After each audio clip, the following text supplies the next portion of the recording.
12 अप्रैल 2017 अफगानिस्तान। एक कमरे में एक ऐसी खुफिया मीटिंग हो रही थी जिसका मकसद सिर्फ और सिर्फ एक था, हिंदुस्तान की धरती को खून से लाल करना।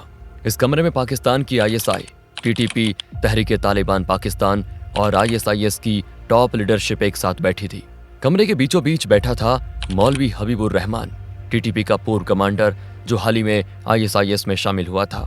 यह आदमी पाकिस्तान आर्मी का खास मोहरा था और CIA की मोस्ट वांटेड लिस्ट में टॉप पर था। मीटिंग लगभग 5 घंटे तक चलती रही और इस कमरे के कोने में चुपचाप खड़ा था शाहिद मोमिनुल्लाह। वो मौलवी हबीब के सारे अकाउंट्स और फंडिंग को संभालता था। सुबह के लगभग 10 बजे शाहिद अफगानिस्तान के कंधार शहर पहुंच चुका था। वो एक छोटे से क्लिनिक के बाहर आकर रुक गया। करीब 10 मिनट तक आसपास नजर रखने के बाद जब उसे तसल्ली हो गई कि रास्ता साफ है तो वो तेजी से क्लिनिक के अंदर घुसा और दरवाजा अंदर से लॉक कर दिया। शाहिद ने सीधा अपनी जेब में हाथ डाला और 5 अफगानी नोट निकालकर डॉक्टर की टेबल पर रख दिए। दोनों के बीच एक शब्द नहीं बोला गया। शाहिद तुरंत पलटा और क्लिनिक से बाहर आ गया। घर जाकर डॉक्टर ने वो 5 नोट निकाले और मैग्नीफाइंग ग्लास से नोट को देखने लगा। साधारण से दिखने वाले उन नोट्स पर पेंसिल से लिखे छोटे छोटे अक्षर उभरने लगे। ये कोई आम अक्षर नहीं थे, ये फारसी भाषा में लिखा एक हाईली कॉम्प्लेक्स कोडेड मैसेज था। लगभग 40 मिनट की कड़ी मेहनत के बाद डॉक्टर ने उस कोड को डिकोड किया। एक सफेद कागज पर उसने उस मैसेज का असली मतलब लिखा।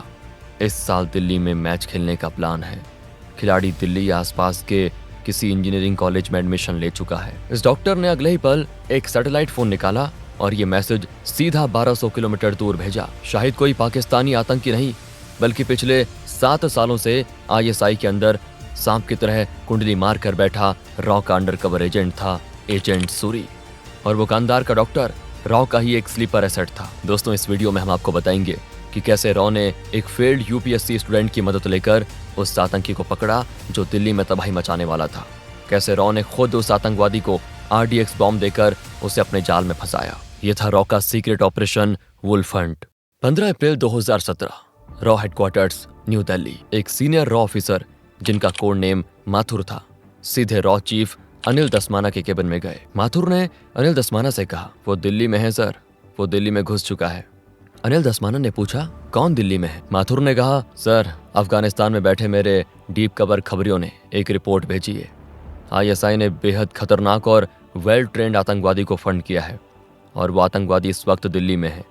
वो एक स्टूडेंट के भेस में किसी कॉलेज में पढ़ाई करने के बहाने यहाँ पहुंच चुका है। अनिल दसमाना ने पूछा, उसका नाम, उसकी शक्ल, कोई पासपोर्ट डिटेल, हमें उसके बारे में क्या क्या पता है? माथुर ने सिर झुका लिया और निराशा भरी आवाज में बोले, कुछ नहीं सर, हमें बस इतना पता है कि वो एक अफगान स्टूडेंट बनकर आया है।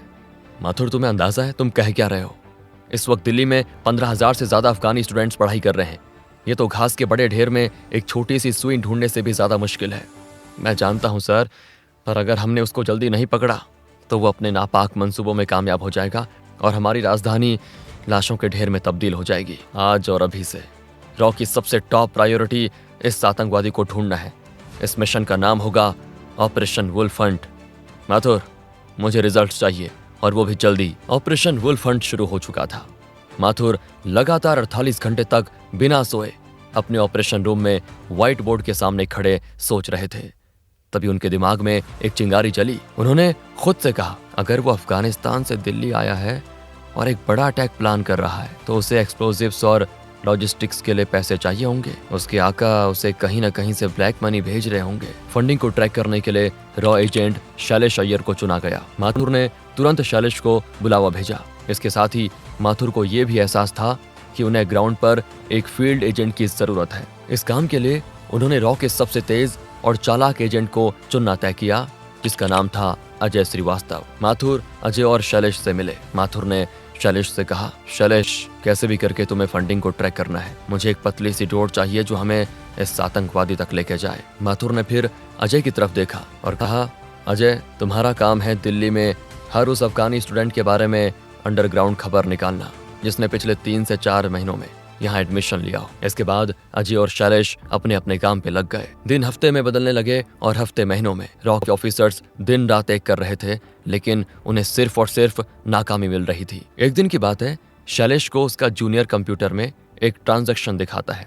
सर, इस एंट्री को देखिए, मार्च 2017 में एक साथ $60,000 अफगानिस्तान के एक बेहद छोटे और पिछड़े हुए पहाड़ी गांव में ट्रांसफर किए गए हैं। शैलेश समझ गए कि उन्हें वो पतली सी डोर मिल गई है। जब टेक्निकल टीम ने उस बैंक अकाउंट को रिवर्स ट्रैक किया तो पता चला कि ये ट्रांजैक्शन दुबई में रजिस्टर एक शेल कंपनी ने किया है। ये एक ऐसी कंपनी थी जिसका वजूद सिर्फ कागजों पे था, पर इसका कोई ऑफिस नहीं था। शैलेश ने बिना वक्त जाया किए दुबई में बैठे रॉ के अपने सबसे खास अंडरकवर ऑपरेटिव रॉबिन को एक एनक्रिप्टेड मैसेज भेजा। रॉबिन पिछले 12 सालों से दुबई में एक बिजनेसमैन के रूप में अपनी असली पहचान छुपा के रह रहा था। रॉबिन अपने सोर्सेस और दुबई पुलिस के अंदर बैठे अपने खबरियों के जरिए 1 हफ्ते के अंदर उस कंपनी के मालिक तक पहुंच गया। उस इंसान का नाम था अल बुखारी। जब रॉबिन ने बुखारी के बारे में इंटेल गैदर करना शुरू किया तो पता चला कि अल बुखारी पिछले 10 सालों से दुबई के आलीशान शहर में एक इज्जतदार व्यापारी का नकाब पहने हुए था, पर असल में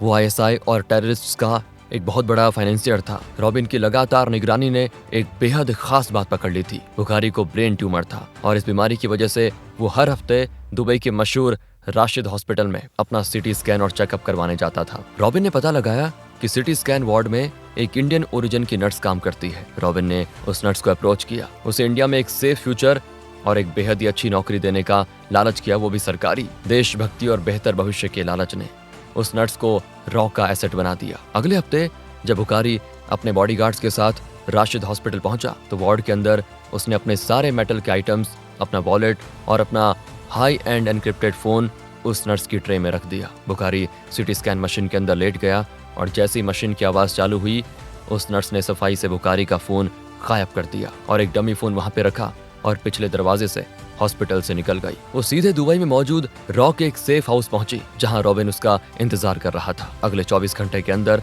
वो फोन रॉ हेडक्वार्टर्स दिल्ली में शैलेश की टेबल तक पहुंच गया। ये फोन किसी सोने की खान से कम नहीं था उस समय। रॉ की टैक टीम ने उस एनक्रिप्टेड फोन को अनलॉक किया। शैलेश और उनकी टीम ने हर एक टेक्स्ट मैसेज, हर एक कॉल लॉग और एनक्रिप्टेड व्हाट्सएप चैट को छान मारा। इन चैट से एक बात बिल्कुल साफ हो गई थी, वो अफगानी आतंकवादी नोएडा के एक मशहूर इंजीनियरिंग कॉलेज में एक टेक्निकल कोर्स में एडमिशन ले चुका था। लेकिन किस्मत यहाँ भी रॉ के साथ लुका छुपी खेल रही थी। इन सारे चैट्स में उस आतंकवादी का असली नाम कहीं भी जिक्र नहीं किया गया था, उसे सिर्फ कोर्ट्स में बुलाया जा रहा था। लेकिन शैलेश ने हार नहीं मानी। उन्होंने उस फोन में मिले उन सभी नंबर्स को जिन पर बुखारी बात करता था लगातार सर्विलेंस और इंटरसेप्शन पे लगा दिया। 15 सितंबर 2017 आधी रात को शैलेश के जूनियर ने उसे कॉल किया। सर, जल्दी हेडक्वार्टर्स आइए, हमें जैकपॉट मिला है। शैलेश ने अपनी गाड़ी सड़कों पर उड़ा दी और 15 मिनट में हेडक्वार्टर्स पहुंच गए। जूनियर ने एक ऑडियो फाइल प्ले की। ये एक इंटरसेप्टेड फोन कॉल थी। एक नंबर उस अफगानिस्तान के छोटे से पहाड़ी गांव का था जहां $60,000 भेजे गए थे और दूसरा नंबर उस नोएडा के कॉलेज के आसपास के सेल टावर पर पिंग कर रहा था। ऑडियो शुरू हुई। मेले की सारी तैयारी हो गई है क्या? सामान मिल गया? आप निश्चित रहिए, इस बार मेले में देखना बहुत ज्यादा भीड़ होगी और मैं वादा करता हूँ इस बार काफी लोगों की टिकट कटेगी। बस सामान आते ही काम तमाम। शैलेश ने ऑडियो सुनते ही कहा, यही है वो। Track the exact location of this phone. अगले 15 मिनट में रॉ ने उस फोन नंबर की सारी हिस्ट्री और डेटा निकाल दिया। आतंकवादी का नाम था उजैर काफी। अब रॉ के पास उसकी फोटो, उसकी बैंक डिटेल्स और उसके इंजीनियरिंग कॉलेज के कोर्स की डिटेल्स सब कुछ थी। माथुर और शैलेश ने ये सारी इंटेलिजेंस रॉ चीफ दसमाना को दी। दसमाना ने रिपोर्ट पढ़कर कहा, हम इसे डायरेक्ट तो नहीं उठा सकते। अगर हमने इसे किडनैप कर लिया तो इंटरनेशनल ह्यूमन राइट्स वाले बवाल खड़ा कर देंगे कि हमने एक मासूम अफगानी स्टूडेंट को गायब कर दिया। हमारे पास कोई फिजिकल एविडेंस नहीं है उसके इरादों का। इसके बाद माथुर और शैलेश ने एक बेहद रिस्की प्लान बनाया। प्लान ये था कि एक ऐसे भरोसेमंद लड़के को ढूंढा जाए जो बिल्कुल एक आम बच्चे की तरह दिखे और जो दोस्ती के बहाने उजैर के दिल में जगह बनाए। शैलेश ने यूपीएससी एस्पिरेंट्स का डेटाबेस खंगाला, क्योंकि जो लोग देश की सबसे बड़ी सिविल सर्विस का सपना देखते हैं उनमें देश के लिए कुछ कर गुजरने का जुनून जरूर होता है। उन्होंने ऐसे लड़कों की लिस्ट बनाई जो हाल ही में यूपीएससी इंटरव्यू तक पहुंचे थे लेकिन फाइनल सिलेक्शन में फेल हो गए थे। आईबी और रॉ के एजेंट्स ने सरकारी नौकरी का बहाना बनाकर करीब 100 से ज्यादा लड़कों का सीक्रेट मॉक इंटरव्यू लिया। इन सब में शैलेश की निगाह एक 23 साल के लड़के पर अटक गई। उसका नाम था सोहेल खान। सोहेल दिल्ली के चांदनी चौक इलाके का पढ़ा लिखा सुलझा हुआ लड़का था। जब शैलेश ने सोहेल को अकेले में बुलाया और उसके सामने अपना असली रॉ आइडेंटिटी कार्ड रखा तो सोहेल हैरान रह गया। शैलेश ने सीधे शब्दों में कहा, सोहेल, ये कोई नौकरी नहीं है, ये देश के लिए एक मिशन है। सोहेल ने कहा, सर, मुझे लगा मैं अपने देश के किसी काम का नहीं रहा। आज आप खुद मेरे पास चलकर आए हैं और मुझे भारत माता की सेवा करने का मौका दे रहे हैं। बताइए ना, मुझे क्या करना है। सोहेल के इस जज्बे ने शैलेश के दिल को जीत लिया। शैलेश ने सोहेल को पूरा प्लान बताया। अक्टूबर 2017, नोएडा का वो मशहूर इंजीनियरिंग कॉलेज, एडमिशन बंद हुए महीनों बीत चुके थे जब शैलेश एक लोकल गार्डियन बनकर सोहेल को कॉलेज लेकर गए, लेकिन प्रिंसिपल ने एडमिशन करने से मना कर दिया। शैलेश फिर कहते हैं, प्रिंसिपल साहब, मुझे पता है कि पिछले साल आपके कॉलेज के हॉस्टल से एक बहुत बड़ा ड्रग रैकेट पकड़ा गया था और वो पुलिस फाइल आज भी दबी हुई है। अगर आप चाहते हैं कि आपकी इज्जत और ये कॉलेज दोनों सलामत रहे तो फिर इस लड़के को ठीक उसी कोर्स और उसी सेक्शन में डालिए जहां उज़ैर गफी पढ़ रहा है। ये सुनते ही प्रिंसिपल का चेहरा सफेद पड़ गया। तब अचानक उसके डेस्क का लैंडलाइन बजा और लाइन पर दिल्ली के एक बहुत बड़े कैबिनेट मंत्री थे जिन्होंने उसे तुरंत कोऑपरेट करने का ऑर्डर दिया। प्रिंसिपल की बोलती बंद हो चुकी थी। अगले दिन सोहेल खान उस कॉलेज का ऑफिशियल स्टूडेंट बन चुका था। सोहेल का काम था उज़ैर से दोस्ती बढ़ाना। उज़ैर जो पिछले कई महीनों से एक अनजान शहर में अकेला फील कर रहा था, उसे सोहेल जैसा एक लोकल और मददगार लड़का बहुत पसंद आया। सोहेल उसे कॉलेज की पढ़ाई में मदद करता, कभी अपने घर का बना खाना खिलाता। कुछ हफ्तों के बाद एक दिन कैंटीन में चाय पीते हुए उज़ैर ने सोहेल से कहा, भाईजान, मैं इस हॉस्टल के बेकार माहौल से तंग आ चुका हूँ। तुम तो दिल्ली के हो, मुझे लाजपत नगर जैसी किसी अच्छी जगह पे कोई कमरा दिलवा दो ना। सोहेल बोला, अरे उज़ैर भाई, इसमें कौन सी बड़ी बात है। अरे मैं आज ही आपके लिए एक बेहतरीन कमरा ढूंढवाता हूँ। सोहेल ने तुरंत ये खबर शैलेश और अजय को पास कर दी। अजय ने लाजपत नगर में एक ऐसा स्पेशल कमरा चुना जो हर तरफ से रॉ और दिल्ली पुलिस की निगरानी में रखा जा सके। उस कमरे की सड़क पर आने जाने वाले भाजी वालों से लेकर पास की चाय की टपरी वाले तक सभी के सभी आम भेस में अंडर कवर सिक्योरिटी फोर्सेस थे। उज़ैर को वो कमरा बड़ा पसंद आया। कमरे में आते ही उज़ैर अपने मंसूबों की आखिरी स्टेज पे पहुंच गया। रॉक इंटरसेप्टर्स ने एक बार फिर उज़ैर की अपने आकाओं के साथ कॉल रिकॉर्ड की। इस बार उसने कहा, मैंने मेले के लिए 3 टारगेट सेट किए हैं, IGI airport, Ansal plaza mall और एक बड़ी मार्केट। इनमें से किसी भी जगह हम बहुत बड़ा नुकसान कर सकते हैं, बस मुझे उस सामान की डिलीवरी दे दो। ये सुनते ही शैलेश ने एक शातिर चाल चली। 2 दिसंबर 2017, कमरे में सोहेल और उज़ैर बैठे बातें कर रहे थे। सोहेल ने अपने प्लान के मुताबिक चेहरे पे गुस्सा लाते हुए कहा, भाईजान, मेरे जहन में आज भी आग लगी है। 2002 के दंगों में इन जालिमों ने मेरे मामू जान को जिंदा जला दिया था और इस नामुराद सिस्टम ने हमें आज तक इंसाफ नहीं दिया। मेरा खून खौलता है जब मैं इन लोगों को खुशी से जीते हुए देखता हूँ। सोहेल के अंदर ऐसी आग और सिस्टम के खिलाफ नफरत देखकर उज़ैर के अंदर का आतंकवादी जाग उठा। उसने सोहेल के कंधे पर हाथ रखते हुए कहा, सोहेल, जहाँ इंसाफ नहीं मिलता ना, वहाँ इंसाफ छीना जाता है। खून का बदला सिर्फ खून से लिया जाता है। अगर तुम्हारे अंदर थोड़ी सी भी हिम्मत है तो तुम मुझे बस कहीं से बॉम्ब का इंतजाम करवा दो। बदला कैसे लेना है वो मैं तुम्हें दिखाऊंगा। सोहेल ने हैरानी का नाटक करते हुए कहा, भाईजान, मैं बॉम्ब कहाँ से लाऊंगा?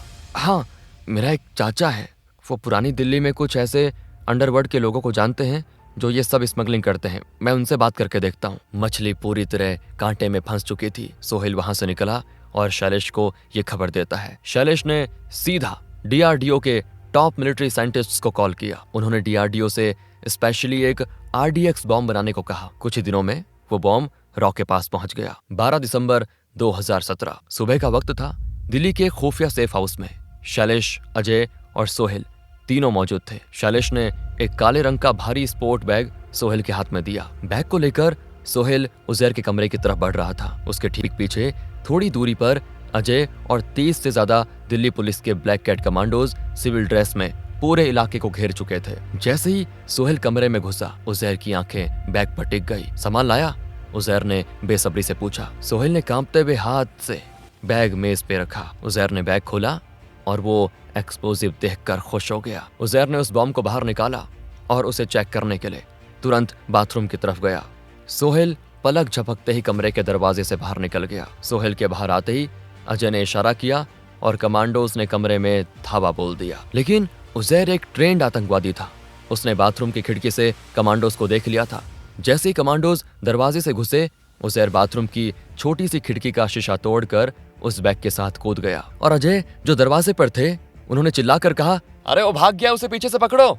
लाजपत नगर की वो भूल भुलैया जैसी गलियां, उजैर दीवारों को फांदता हुआ, लोगों को धक्का देता हुआ आगे बढ़ रहा था। उजैर एक अंडर कंस्ट्रक्शन घर में घुस गया। अजय और उसके कमांडोज ने उस घर को चारों तरफ से घेर लिया। जैसे ही वो अंदर घुसे, उन्होंने देखा कि उजैर का अंगूठा उस डेटोनेटर के बटन पे था। देखो, आगे मत बढ़ना वरना सब राख हो जाएगा, बता रहा हूं। उजैर गुस्से और खौफ से चिल्ला रहा था। उजैर को लगा अब कोई चारा नहीं बचा है। उसने आंख बंद करके बटन दबा दिया, पर कुछ नहीं फटा, कोई धमाका नहीं हुआ। उजैर ने हैरान होकर बॉम्ब को देखा और अजय ने उजैर को जोर का मुक्का मारा। धमाका सुनना था ना तुझे? ये ले। दरअसल वो बॉम्ब दिखने में, वजन में और केमिकल स्ट्रक्चर में बिल्कुल असली बॉम्ब जैसा था, लेकिन उसकी वायरिंग इस तरह से की गई थी कि उसका ट्रिगर और डेटोनेटर पूरी तरह डेड था। वो एक डमी आरडीएक्स था। उजैर को वहीं पे अरेस्ट कर लिया गया। ऑपरेशन वुल्फ हंट खत्म हो चुका था, सफल हो चुका था। रॉ ने एक अनजान आतंकवादी को उसके ही जाल में फंसाकर उसे रंगे हाथों पकड़ लिया। उजैर से ऐसी सख्त पूछताछ हुई कि उसने अपने सारे मास्टर्स के नाम उगल दिए। भारत ने ये सारी इंटेलिजेंस CIA और अमेरिकन फोर्सेस के साथ शेयर की। इस इंटेल के बेस पर US फोर्स ने अफगानिस्तान के उन पहाड़ी इलाकों में उन आतंकवादी कैंप्स पर सर्जिकल स्ट्राइक्स की और उन सभी आतंकवादियों को उनकी सही जगह जहन्नुम पहुंचा दिया। वहीं सोहेल खान की इस साहस और बहादुरी को देखते हुए भारत सरकार ने उसे स्पेशल कोटा के तहत वही इज्जत की नौकरी दी जिसका उसने सपना देखा था। वो अपने देश के लिए एक असली हीरो बन गया। दोस्तों, अगर आपको वीडियो पसंद आई हो तो एक लाइक जरूर कीजिएगा, और अगर ऐसी इंटरेस्टिंग वीडियोस देखना चाहते हैं तो चैनल को सब्सक्राइब करना ना भूलें। मिलते हैं अगली वीडियो में, तब तक के लिए जय हिंद, जय भारत।